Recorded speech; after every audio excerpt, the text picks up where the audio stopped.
So I think one of the seminal activities in starting up the 5-HT classification studies worldwide was definitely the Heron Island meeting in 1987, I would say.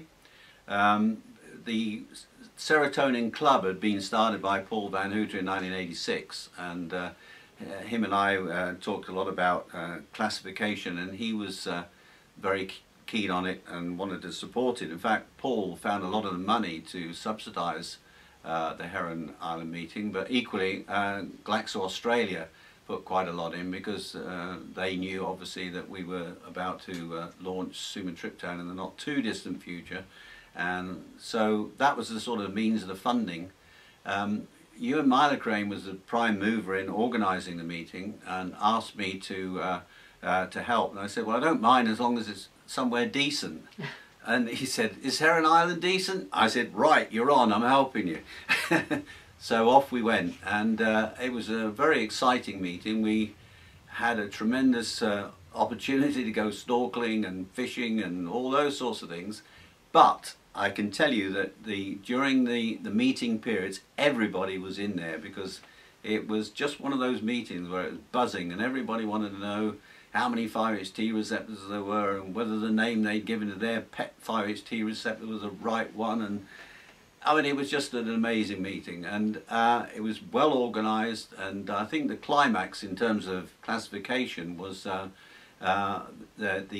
round table discussion where everybody in the conference was involved, and I and Brian Richardson chaired it, and everybody had their sixpenny worth, and in the end Brian and I wrote something up together. And the whole point of that was that I wanted everybody to be involved, everybody to feel part of a scientific fraternity worldwide, where they could have their views expressed. And some people were not totally happy with the outcome. I know Michael Gershon, who's a good friend of mine, I love him dearly, but he was very upset these 5-HT1P receptor was not allowed, and it still isn't allowed. So maybe we got it right, I don't know, but we'll have to see.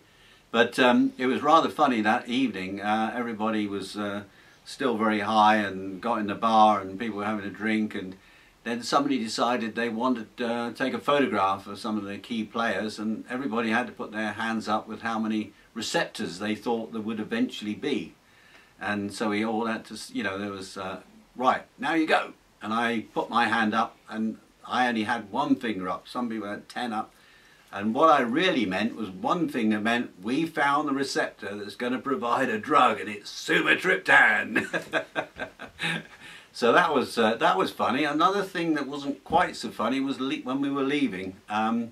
We had 3 big boats, massive big launches, to take us back to catch our planes. We had to cross the Coral Sea, and the one I was in with my wife and other people broke down. There we were in the middle of the Coral Sea. I can't really claim there were white sharks circling around, but it was quite eerie being in this boat that was not going to go anywhere. So they had to get lots and lots of small boats to get us back to the island, and then we had to have helicopters to take us to the airport before we missed our planes. So that was all good fun, but a lot of people remember that as well. But it was quite a meeting. I think it was very successful scientifically, and it was great fun, and something I don't think anybody who was there will ever forget.